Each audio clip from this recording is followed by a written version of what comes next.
अब बात करूँ तीसरा, समय रैना के जो पिताजी हैं, वो तो बड़े पत्रकार हैं, ऐसा सुनने में आता है, लेकिन समय रैना का काफ़ी समय से संघर्ष चलते आ रहा है और उसका भी कार्य काफ़ी हद तक का खाली गाली-गलौज में ही रहा और साल 2 साल की बात है जिसमें से वो एक गाली-गलौज करके ही अपना कंटेंट बना करके गाली-गलौज वाला कंटेंट बना करके वो वायरल हो गया और वहीं से ही उसका थोड़ा-सा बढ़ने लग गया। तो ऐसा नहीं है कि हम गाली-गलौज को ही अपना ये फ्रीडम ऑफ स्पीच समझें और गाली-गलौज के माध्यम से किसी के सामने में आएँ, तो कितना हद तक का ही उसको वास्तविक जीवन में सार कर सकते हैं। आप किसी सभ्य व्यक्ति के पास या किसी व्यक्ति के साथ बैठ कर के मुझे ऐसा नहीं लगता कि आप गाली-गलौज में बात करें या किसी बड़े व्यक्ति के पास। जैसे कि अभी हाल ही में केबीसी में गए थे अभी अमिताभ बच्चन के पास, तो उनके पास जैसे सभ्य रूप से जो बात की है, वो भी एक कॉमेडी हो सकता था। ठीक उसी प्रकार की कॉमेडी यदि आप दिनचर्या में लाते, अपने यूट्यूब में दिखाते तो उचित रहता, मुझे ऐसा लगता है। लेकिन आपको क्या ही समझा करके क्या कर सकते हैं, ये तो जनता के हाथ में है। लेकिन जनता जो अभी हैशटैग चला रहा है कि इनको फांसी दे देनी चाहिए, सज़ा दे देनी चाहिए और इतने सारे इन पर यानी ब्लेम लगा रहे हैं कि इन्होंने गंदा शब्द बोला है, भारत के लिए आपत्तिजनक बोला है, तो मैं उन जनता जनार्दन से एक विषय रखना चाहता हूँ। रणवीर अलाहाबादिया को यदि जेल भेज देना चाहिए, समय रैना को जेल भेज देना चाहिए और साथ ही साथ इन सभी को फांसी की सज़ा देनी चाहिए, ऐसा करके बोलते हो। तो इतने सारे ओटीटी प्लेटफ़ॉर्म जो चल रहे हैं पूरे भारत में, इनको भी बैन कर देना चाहिए। इसके साथ-साथ नग्नता का भी यानी कि इतना ज़्यादा हो चुका है ओटीटी प्लेटफ़ॉर्म में और उसके साथ-साथ वेब सीरीज़ में तो आपको पता है कि कितना ज़्यादा दिया जाता है।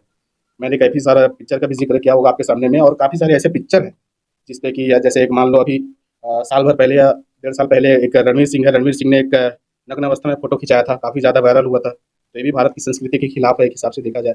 रणवीर कपूर को ले लो अभी एनिमल मूवी में क्या सीन दिया था, ये तो भारत के हिसाब से तो नहीं है, भारत के अगेंस्ट है। तो ऐसे बड़े-बड़े जो एक्टर हैं और चोली के पीछे क्या है, ऐसे भी कई सारे अभद्र गानाएँ चलती हैं। इस पर क्यों हम कभी चर्चा नहीं करते? इस पर भी हमें चर्चा करना चाहिए, क्योंकि ये भी तो अगेंस्ट है हमारे भारत के खिलाफ। और मुझे ऐसा लगता है कि यदि पॉइंट ऑफ व्यू देखा जाए तो किसी एक व्यक्ति को ऐसा हम यदि गलत ठहराएँगे तो ऐसा उचित नहीं है। यदि उसका विचार गलत है तो उसको सज़ा मिलनी चाहिए, लेकिन इतना भी नहीं कि उसको डायरेक्ट फांसी दे दो, क्योंकि उसके साथ-साथ काफ़ी सारे रेप के केस भी सामने में आते हैं, मर्डर के केस भी सामने में आते हैं, ऐसे बहुत सारे केस सामने में आते हैं। तो इन सभी चीज़ को देखते हुए मुझे ऐसा नहीं लगता कि ये बहुत बड़ा कोई मुद्दा है।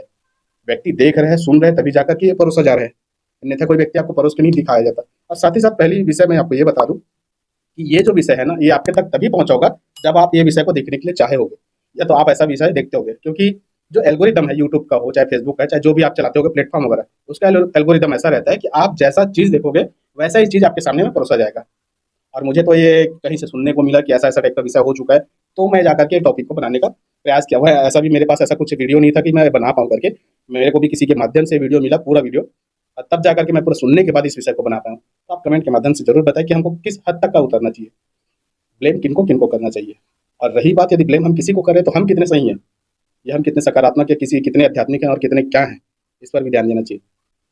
तो आपको क्या उचित लगता है, आप कमेंट के माध्यम से ज़रूर बताएँ और मेरा शब्दों का वाणी मैं यहीं समाप्त करता हूँ और इसी के साथ मिलता हूँ अगले वीडियो में। जय सिया राम, वंदे मातरम।